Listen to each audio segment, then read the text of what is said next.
I think if I'm any Jack Black character, it's Jack Black and Shallow Hal. It's Jack Black in Gulliver's Travels. Right, because I'm giant. Yeah, and because of your fondness for Lilliputians. They're just so small. I think we have to do a radio program Nah. at some point. Nah, I mean, dog. you can go on as long as you want, but I think we have an I have obligation. my Lilliputian chunk that I'm about to get into. Well, Oh, wait, is your Can G it wait? Gulliver's Travels? Yeah, sure. can it wait about an hour and 6 minutes? I guess. Hello, everybody. Welcome to Wiki Wiki What. This is our random knowledge podcast that'll probably teach you something, whether you like it or not. My name is Dana. I'm Chris. And I'm Jake. And on the show, we all choose a Wikipedia article starting with the same letter, keep it secret from one another until the time of recording, learn about it in secret, and then come back and teach each other the contents of the article and the rabbit holes that we find, and then crack some jokes. Yeah, Cracking them jokes. We need to give a little bit of a disclaimer. Much of the content on Wikipedia, given that it is crowdsourced, is very, very volatile and likely to be incorrect. So Yeah. all of the stuff that you're hearing us say is being piped through that sort of filter. That very loose filter.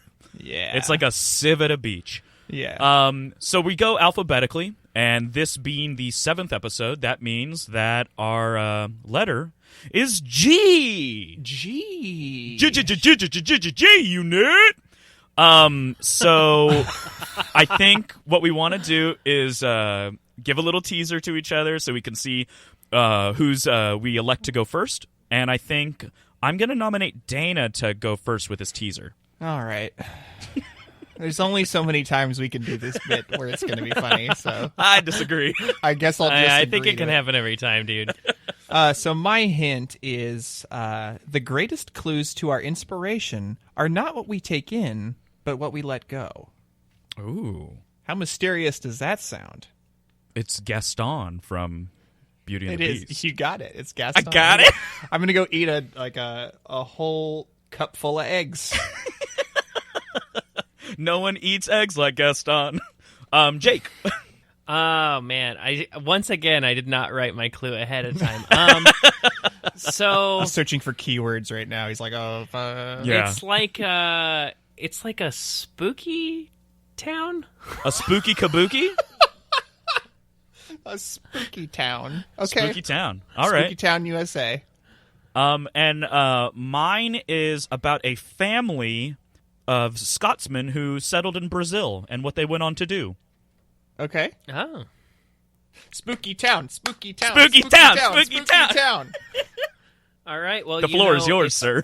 It's getting close to Halloween at Yeah. the time of recording. It's only, I believe, 6 weeks out, so it's time to get spooky with my article, Ghost Town. Yay! Ooh, I love it. Yeah. Tell me about it. Okay. So a ghost town is an abandoned village, town, or city, usually one that contains substantial visible remains, such as standing buildings or other landmarks. Okay. Right? You guys have been to a ghost town I before, actually I'm don't sure. think I've been to an official ghost town. I feel like I've been to like little kitschy, like Like the one at we Knott's have- Berry Farm. not like yeah, but like like very very small. Like we have 3 buildings and we're gonna call it a ghost town, but it's just kind of like a historical thing. You know, I don't know if I have either. I know that I drive past one on the way to Las Vegas all the time. You know, that's great that you brought that up. That's one of the things that I talk about. All right. I love it. A town often becomes a ghost town for one or more of a few reasons, and one of the primary more gold. reasons. Yeah, right. The primary of reason gold. for ghost towns, at least in the United States, is the economic activity shifting elsewhere. So during the gold rush, a lot of boom towns appeared where people were like, hey, there's gold here. Everyone move out here. And then they came out and dug up all the gold, and then everybody took left. off. And I used to The regularly town was take abandoned. people to Boomtown. End of statement. okay. So, much as there was a gold rush in California, there was a silver rush. And on the way to Las Vegas, if you look out your left side window, you will see Calico, California. Yes, I you have will. never gone down that road.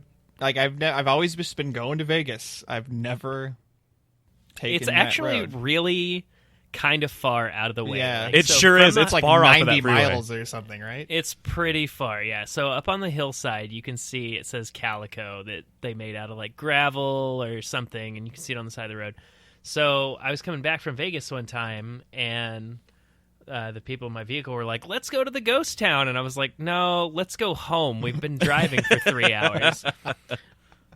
So we went to the ghost town, and of course, it's closed. I love how much draw you have in your group of friends. Yeah, as the driver, you should have So much complete- clout. Yeah. Right.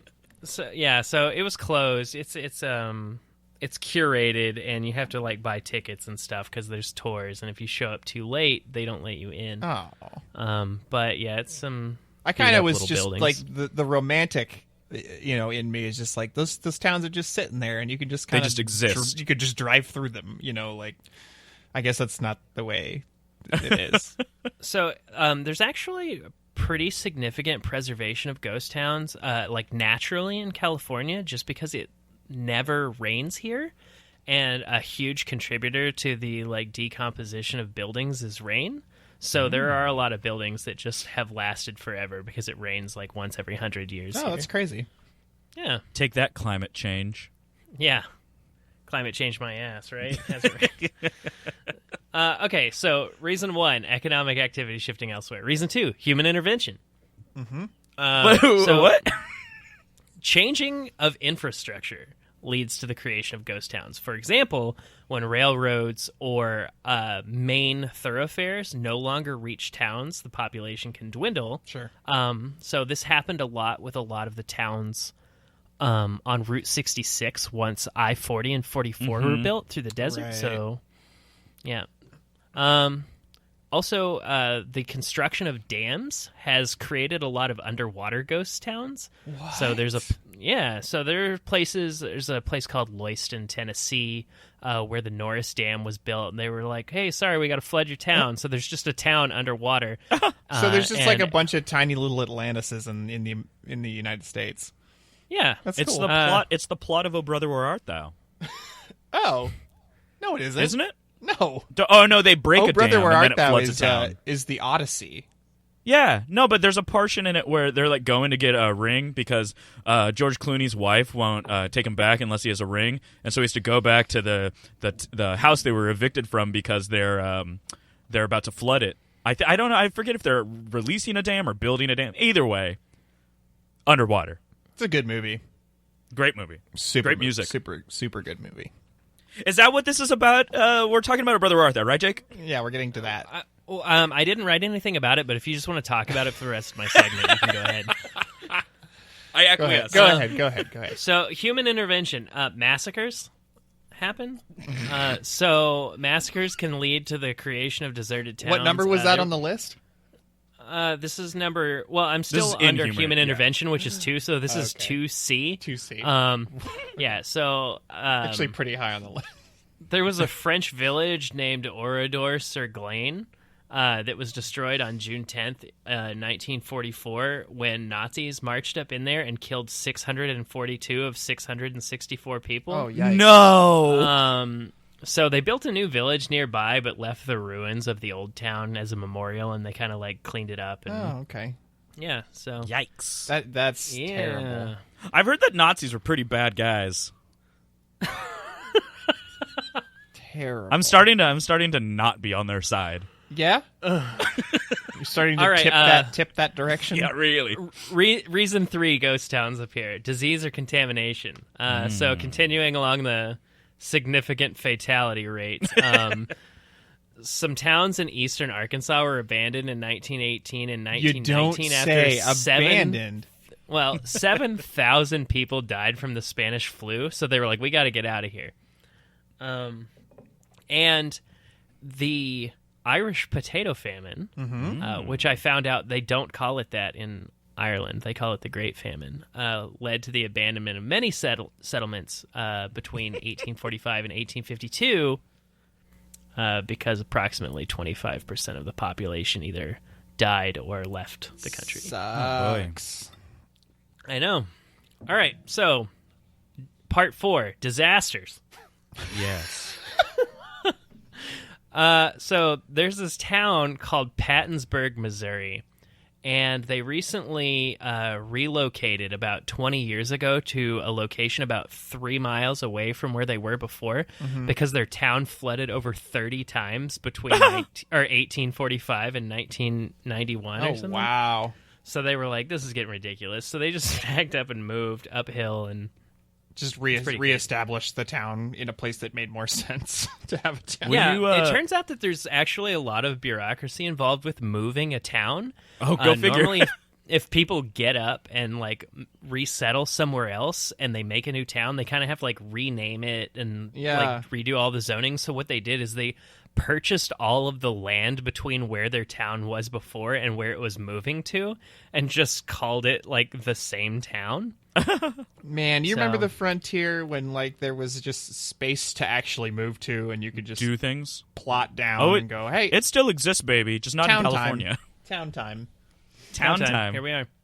All right, so there are nearly 200 towns and villages that are ghost towns in Ukraine and Belarus. Oh wow. You guys remember 1986 when Chernobyl happened? Yeah, I was 1 year old. Yeah. I totally remember it.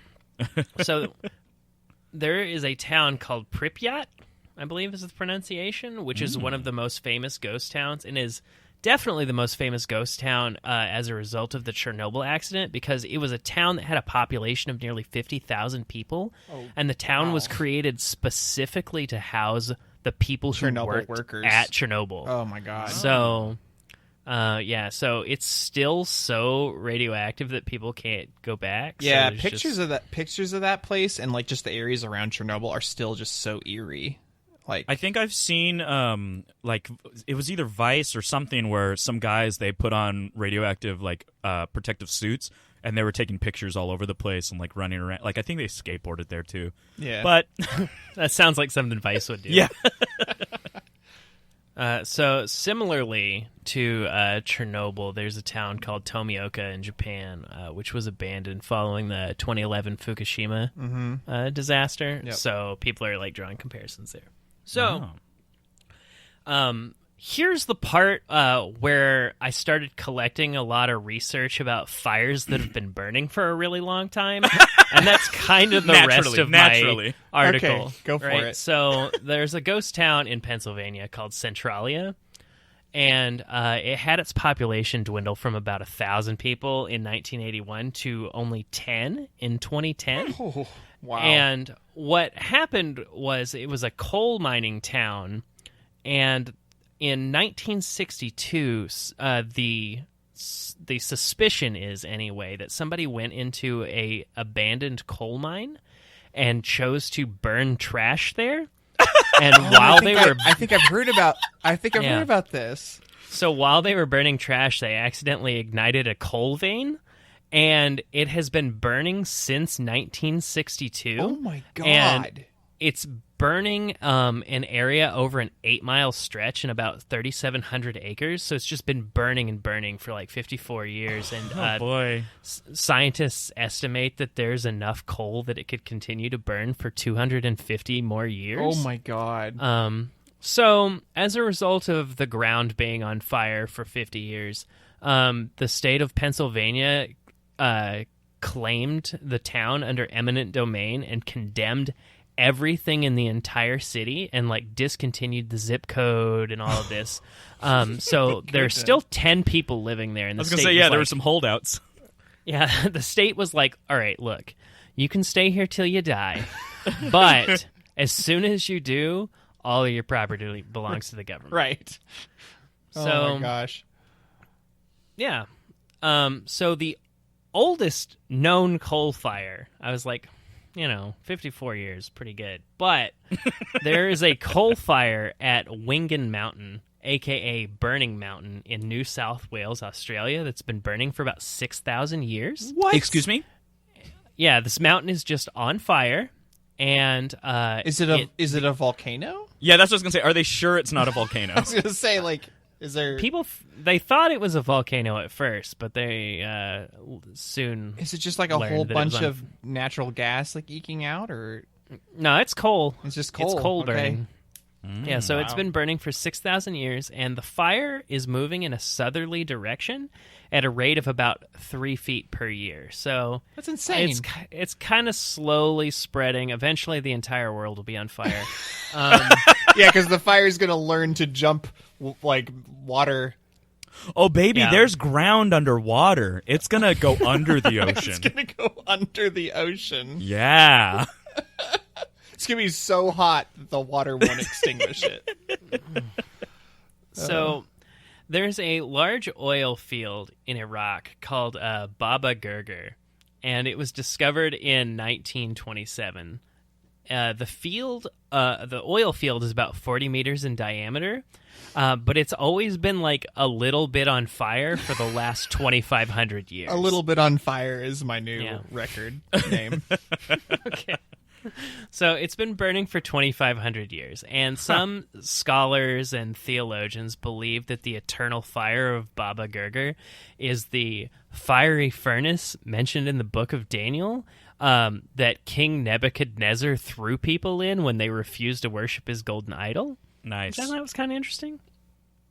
So some Kurdish women will still visit Baba Gurgur and pray to have a baby boy, and the prayer that they say is, "Father of fire, I come with fire to be a mother of a boy."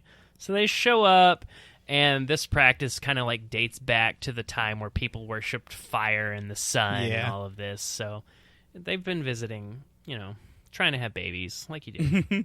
So, arguably the most famous giant burning fire is called the Door to Hell, also known as the Crater of Fire or the Darvaza Crater, which is in Darvaza, Turkmenistan. Huh. And in 1971, Soviet engineers went to Turkmenistan, because I'm pretty sure it was still part of the Eastern Bloc at this point, Yeah. and they found what they thought was going to be a pretty substantial oil field site. So they set up a drilling rig, and they established like a camp, and they were trying to figure out how much oil would be available at the site. So they start digging, and instead of finding oil, the engineers found a giant natural gas deposit. Oh, wow. And the ground collapsed into this giant crater once they started digging, and it swallowed the drilling rig and the camp and all around it, and it's about 100 feet deep That's and the size of a horrifying. football field. Yeah, it's just this giant hole in the ground. So the Soviet engineers were like, oh my God, there's all this dangerous methane and other poisonous gases coming out of this cavern. I know what to fix this. We gotta burn it off. Yes. So No. they light it up, and they're like, oh, it'll burn out in a few weeks, but it's been burning for 45 years. And like, Best laid It's- plans. yeah. So Jeez. that's people go camping there. No. Like, they don't camp like in the fire. I hope not. But it's there. It's cool. Like, definitely look up pictures. I'm just of thinking of people like taking their like little s'mores basket over there. I and 100% was thinking that as just well. sitting on the edge of this fire and This going, door to hell s'more. we didn't even need to bring our own wood. Here we go. Yeah. Right? So the last thing that I want to talk about is what's called paper towns. So Okay. I discovered this while I was looking at ghost towns, and what a paper town is a town that basically exists only on paper and doesn't exist in real life.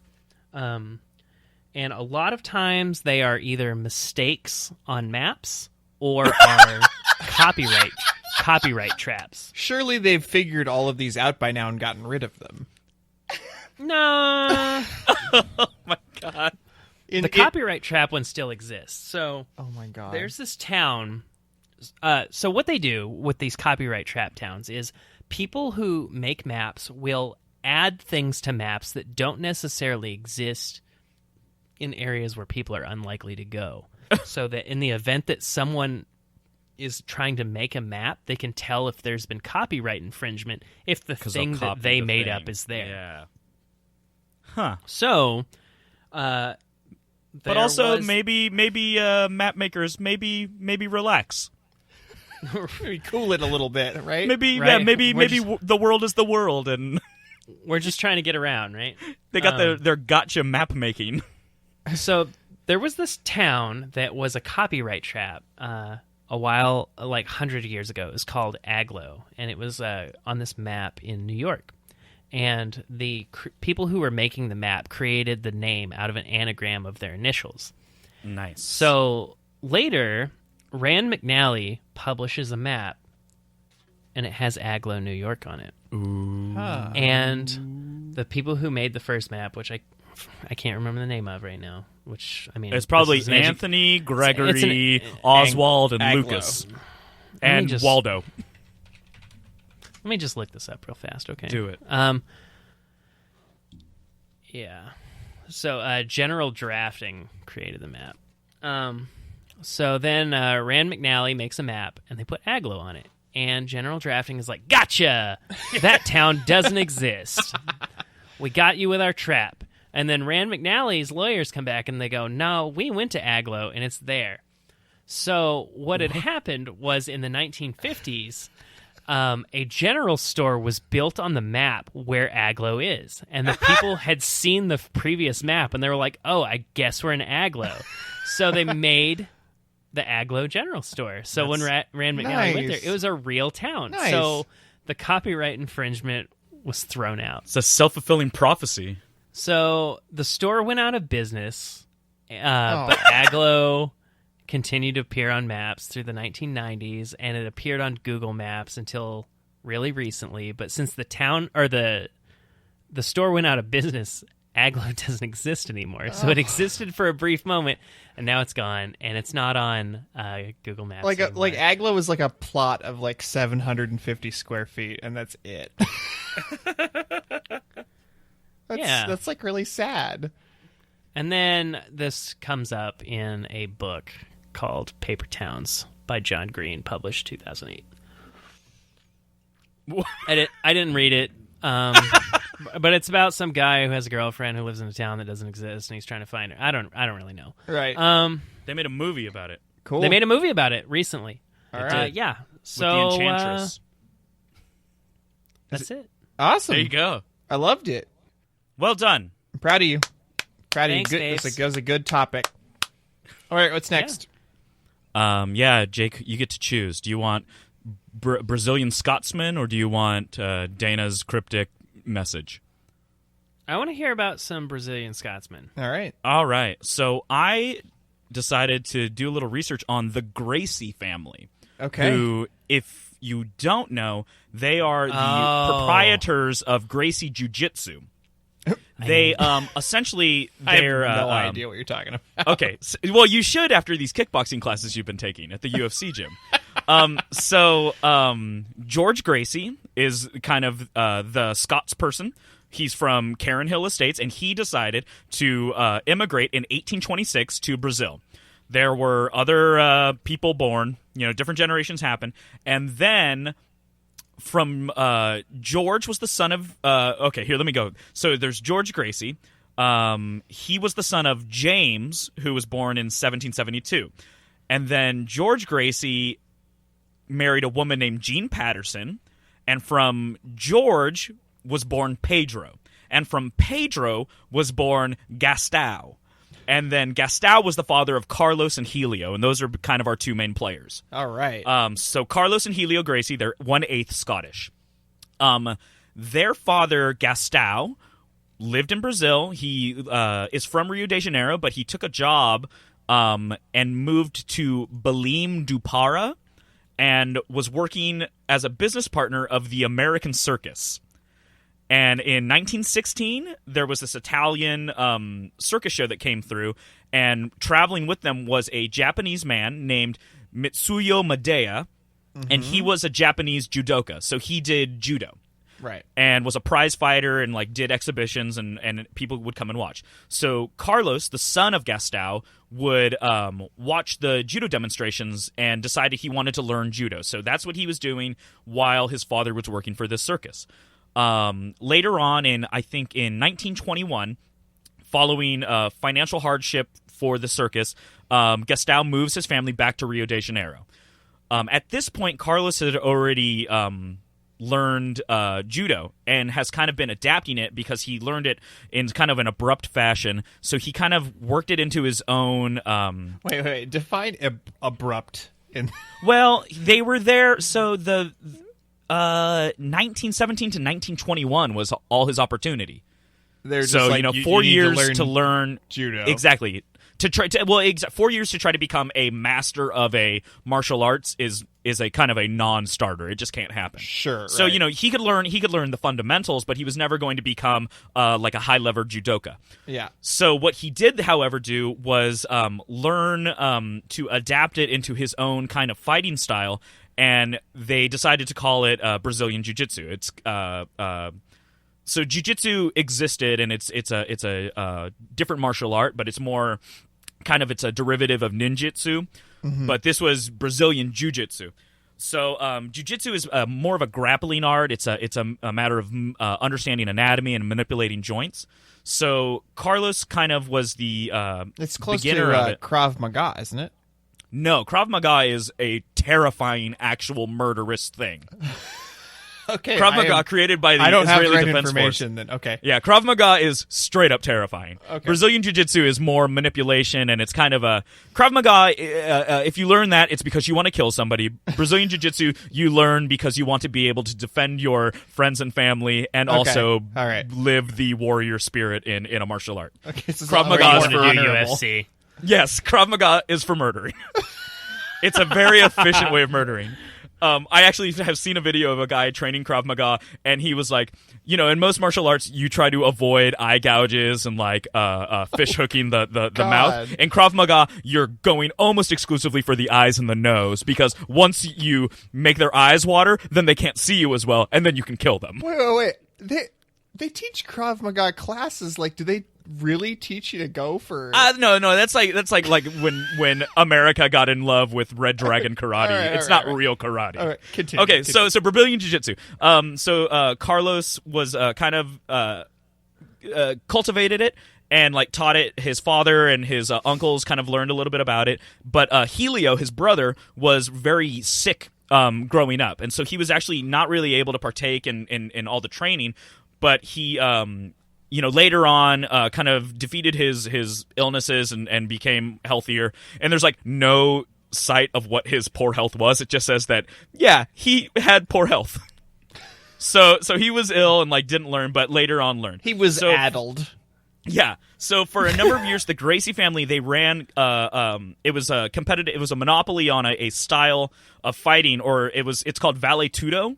But what that actually translates to in English is anything goes. And it was fighting competitions where there were kind of no rules. You just fought, and then, whoever won. So those existed for a while. And there was a new generation of Gracies who were born at that point. So from Carlos and Helio came, and this is the second generation of Gracies, is Carlson, Robson, Rayson, Carly, Rolls, Carlos, Rory, it's not. Holy it's shit! Rorian, How many children is this? Relson, Rickson, Royler, Royce, and Robin. Jesus. Now, I'm supposed to be the one with the list, dude. Come on. There are 12 of them. Oh my So yeah, God. there was 12 Gracies there, and then those Gracies went on to have a bunch of kids as well, who are kind of the Americanized versions, and they actually own a lot and run a lot of the Gracie Jiu-Jitsu academies in America. Sure. Right. But anyway, so that second generation, these are guys who literally their whole lives have been doing Brazilian Jiu-Jitsu. They go on to you guys are aware of a little thing called the UFC, the Ultimate Fighting Championship. Who? So the UFC. It started in, what year was it? I had this right in front of me. 1993 was the first UFC. And what it was just a mess of a situation where they were like, the idea of it was like, we want to bring together all these different martial arts to see which one is the best, which one is the most effective when placed against each other. So they had, in the UFC, there was a savate wrestler, there was a sumo wrestler, there was a American kickboxer, there was an American kempo fighter, which is like karate. There was Royce Gracie, who was one of the second generation Gracies, and he was doing Brazilian Jiu-Jitsu. There was a boxer. There was Ken Shamrock, who was a WWE wrestler, but grew up doing something called shoot fighting. I'm sorry, which is Shamrock? Was that his actual like? That's his given name. Yeah, Ken Shamrock. Name? Yeah. Okay. Wow. And then there was a Taekwondo practitioner. So it was like a bunch of different fighting styles, and they decided to put them all together. The problem was that they really hadn't figured out what all the rules were going to be. So there was an unlimited amount of rounds, of 5-minute rounds. So every 5 minutes, they took a break. Then they would just fight until somebody won. Fighting, yeah. There was also really weird situations where the only way you'd win was if a submission knockout or if your corner threw in the towel saying, like, no, we don't want this to continue anymore. There was also gloves were allowed in the fighting. Most of them went bare-knuckled, except for the American boxer, Art Jimerson, who showed up and fought with one boxing glove on. Okay. So because the idea was that you had to... Yes. What you're describing right now is what I wish the UFC still was. See? Like, I'm so a fan sad. of the UFC, so I'm so happy it's not this anymore. Oh, God. Dude. So what happened was the tournament started, and it was just a straight clusterfuck. Everything was going crazy. The matchups, one of the matchups was the sumo wrestler versus a Muay Thai, it was the savate fighter who's a kickboxer. You're like mixing it up?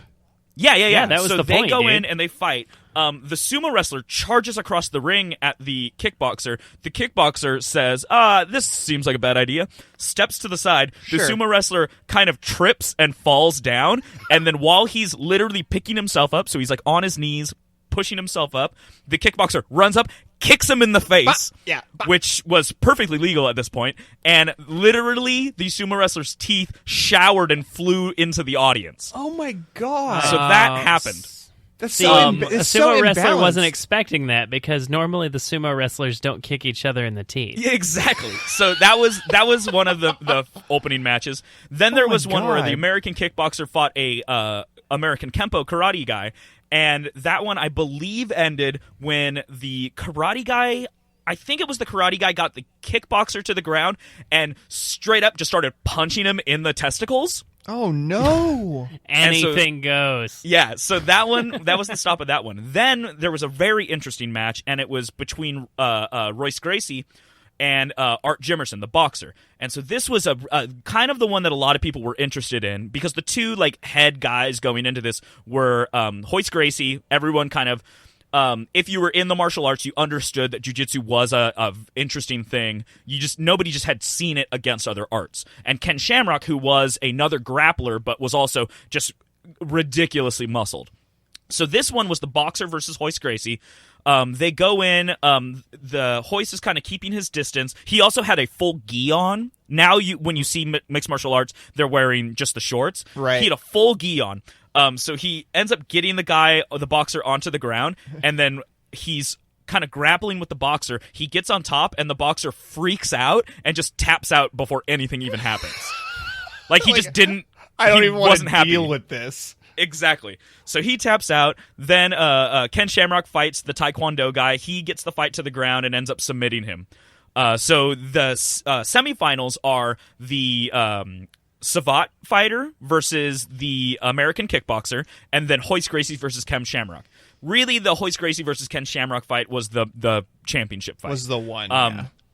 So they both go into that fight, and Ken Shamrock has later admitted that it was a little strange because he couldn't one of the things was that they weren't allowed to wear shoes because they thought that was an unfair advantage, like if you kicked somebody with shoes. Yeah, so okay. he's used to fighting with wrestling shoes on. So it took a little bit of his base away from him, and it really limited him. Hoist Gracie, however, is allowed to fight in a full gi. So during this fight, they start grappling, and Ken Shamrock is comfortable grappling. So they're on the ground, they're doing some transitions, and then all of a sudden, Shamrock feels himself being choked, and he goes to like grab the arm to like rip it away from his neck, and turns out it's not an arm. It's a snake. Jake the Snake Roberts came on. No. So what Hoist had done was he got onto Shamrock's back, he threw his arm across his neck, and then he grabbed with his other arm, he grabbed the sleeve of that arm, pulled his arm through the sleeve. So the only thing wrapped around Shamrock's neck was the sleeve. So he was just choking him with a rope, essentially. Oh, God. So Shamrock, Anything goes. Yeah, Shamrock later on was like, this seems like some malarkey. I don't understand how this is fair. So they actually go on to have a feud that goes on for a couple of the UFC championships. The kickboxer ends up winning against the Savate guy ends up winning against the kickboxer. Then the finals are Hoist Gracie versus Gerard Godot. Hoist Gracie wins, and he also, there's a lot of video you can see of it where has a rear naked choke, which is you're on the guy's back, you have your arm around, you're closing off the blood flow to the brain with your arm, and so the kickboxer's on the ground, or the Savate guy's on the ground, and he starts tapping out.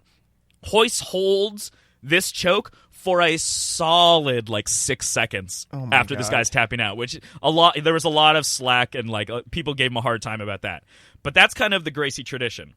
So that's they come into UFC. It kind of opens everyone's eyes that, oh my goodness, if I want to be doing mixed martial arts, Brazilian Jiu-Jitsu is a thing I definitely need to know, because the fight will get to the ground at a particular time, and I need to be able to defend myself.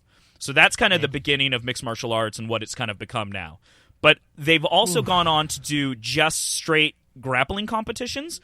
And Royler Gracie, who is another second-generation Gracie, he goes into something that's called the what is it called? It's the Abu Dhabi Combat Club. And this is in 2003. So it's no gi grappling. So it's submission-based fighting, but without the gi. There's a American guy who's he's a purple belt and then becomes a brown belt before he goes to the international competition, and his name is Eddie Bravo. And he's actually if you ever see the Joe Rogan podcast or any of those things, Eddie Bravo's on those shows a lot because they're good friends. Eddie Bravo goes into this competition. He wins the American or the North American qualifiers. He gets to go to the international competition. This is in the quarterfinals.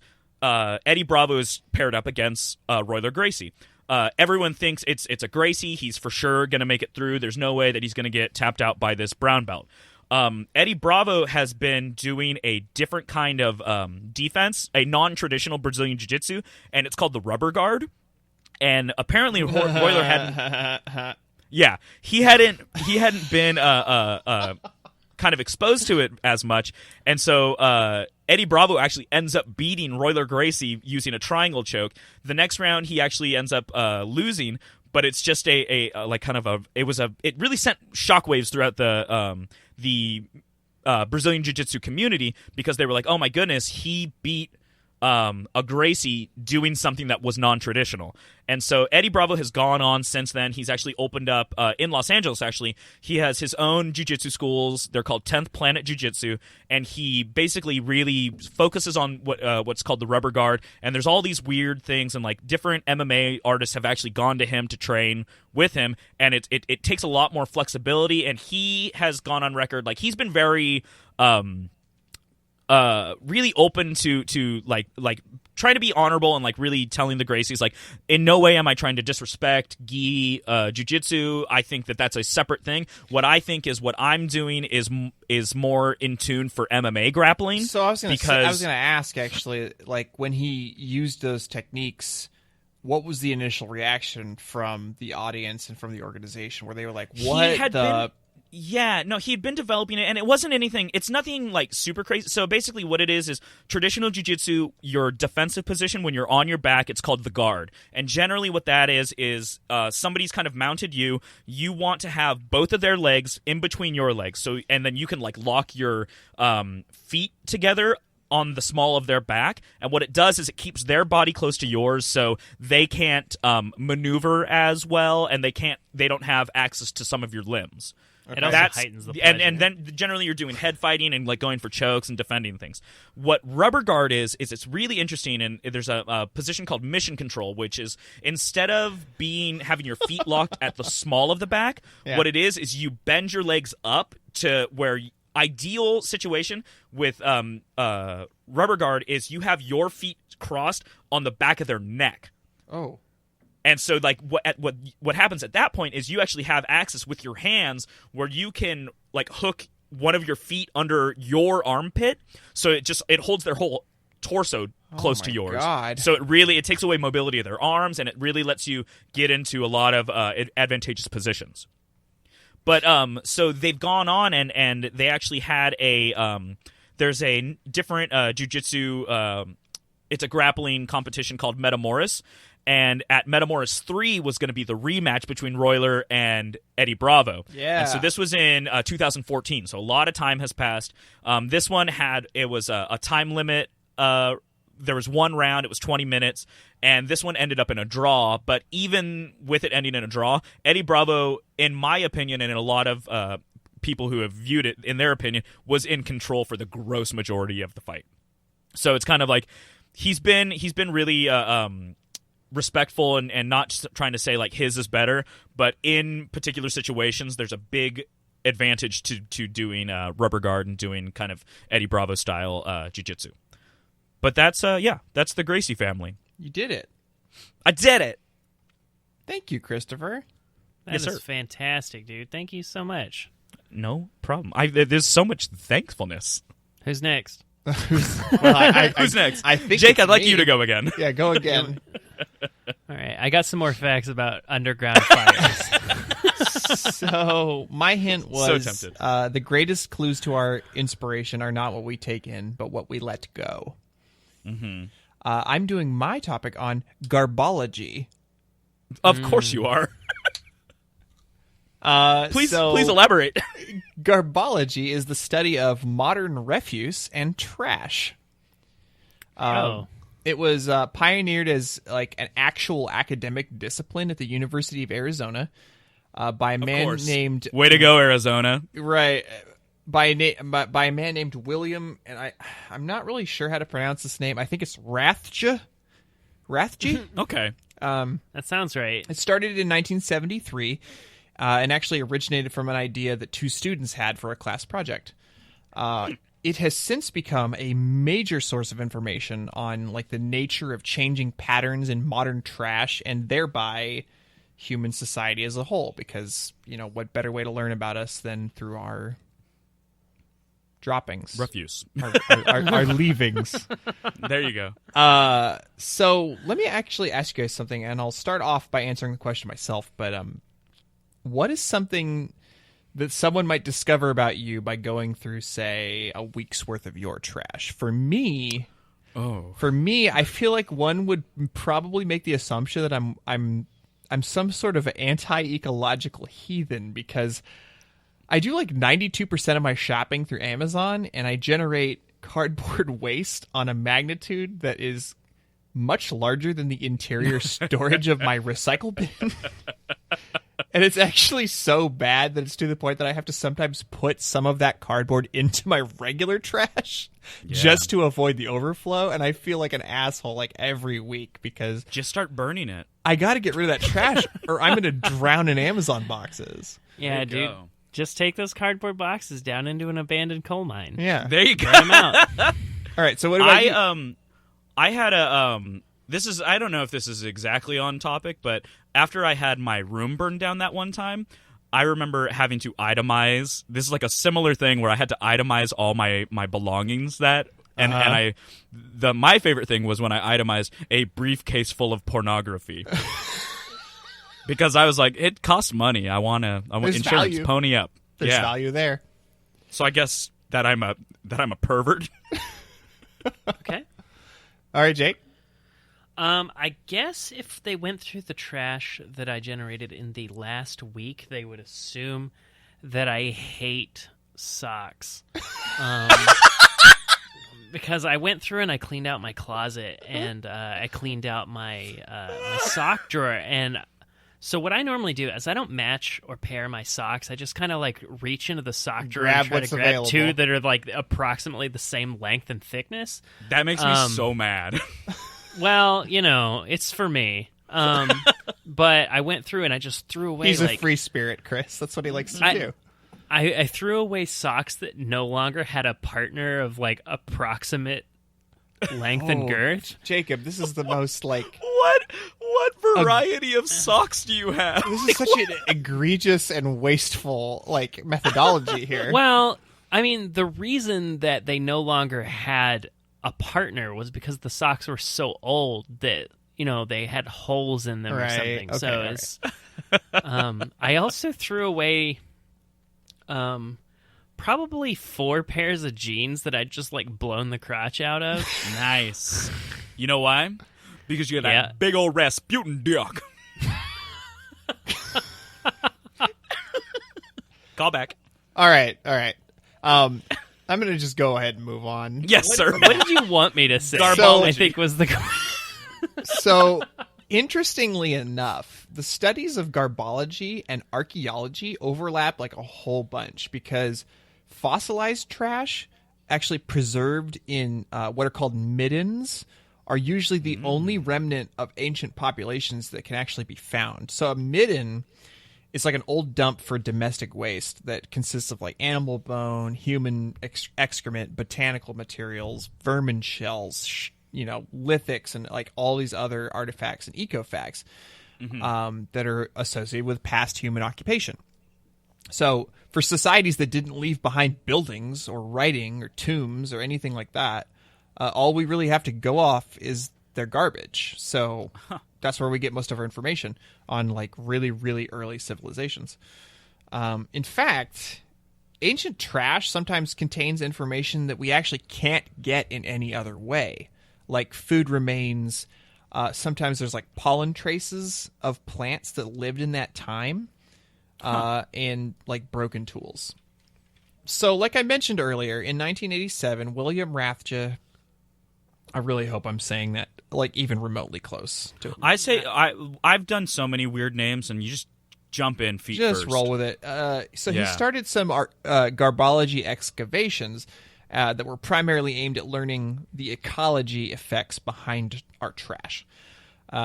He started surveying different areas of the country to better understand what kinds of garbage survived under different climates, but found that there was actually like very little difference between most sites because we compact our trash in the modern age.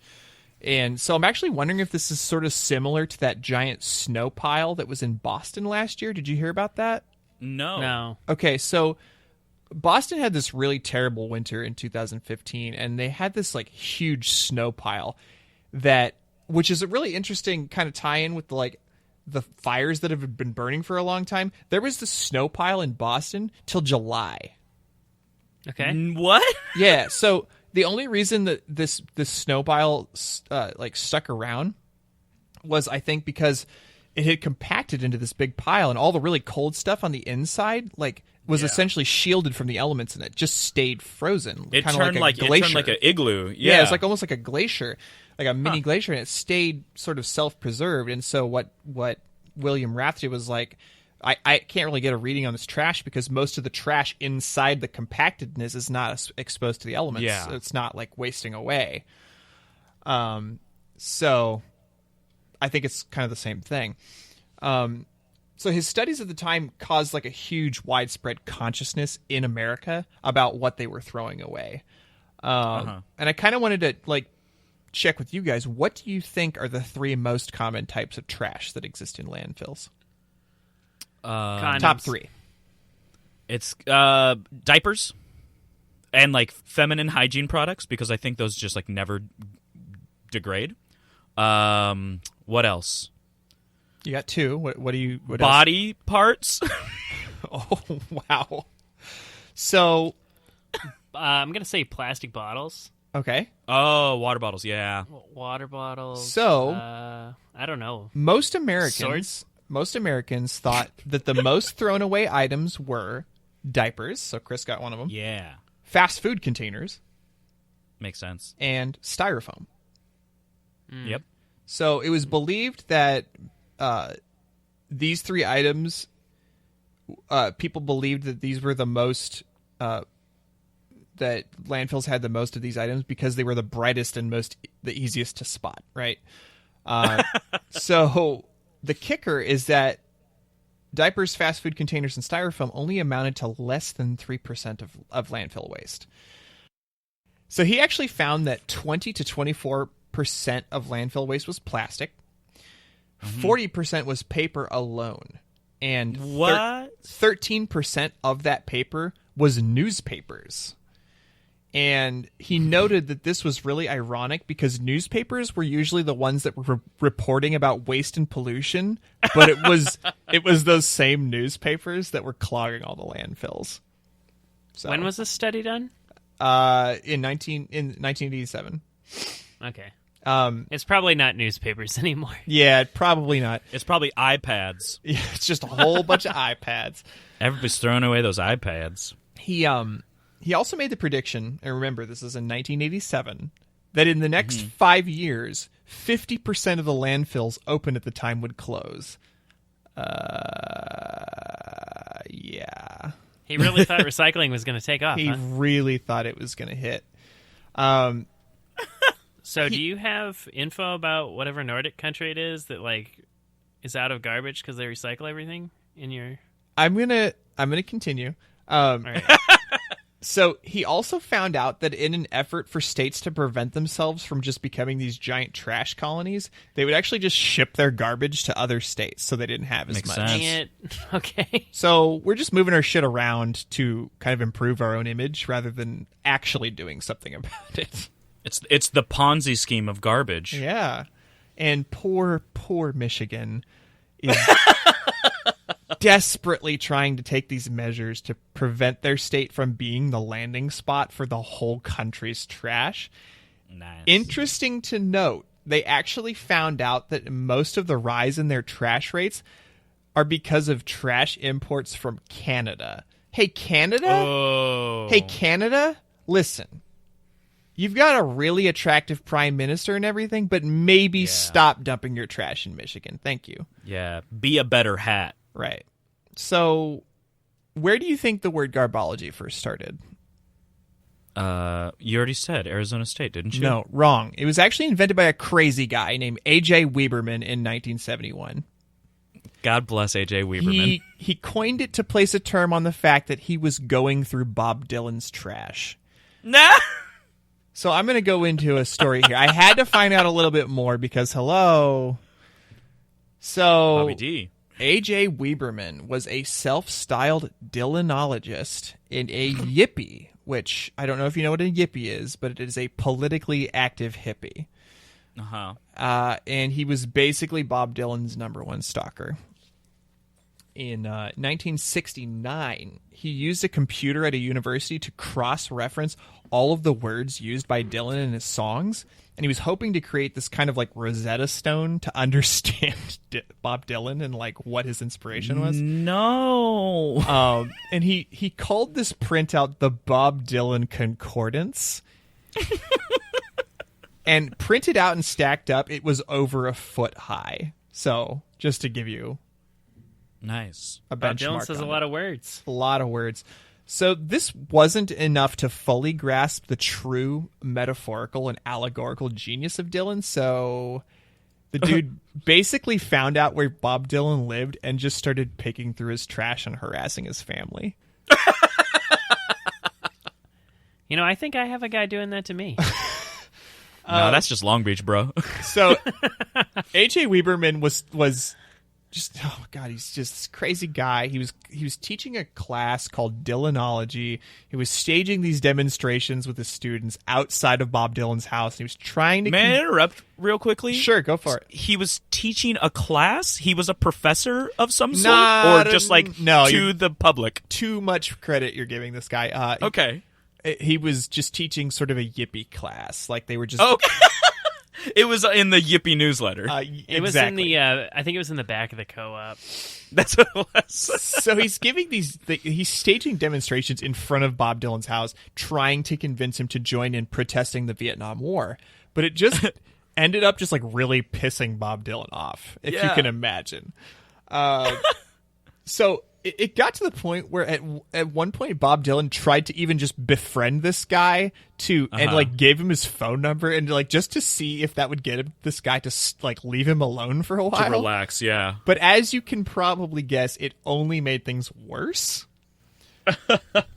Eventually things came to a head and AJ is just out there rummaging through the trash and Bob Dylan's wife comes out and she just starts screaming at him to stop. And Bob Dylan like hears her and he comes out and he's like, look, dude, if you screw with my wife or my garbage again, I will beat the shit out of you.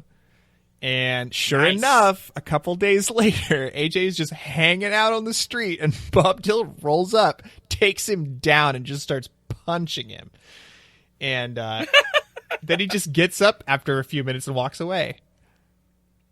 And there you go. I got a quote here from Weberman when he was interviewed by the Rolling Stone three or 4 years ago. He goes, I turn around and it's like Dylan and I'm thinking, can you believe this? I'm getting the crap beat out of me by Bob Dylan. I said, hey man, how you doing? But he's just knocking my head against the sidewalk.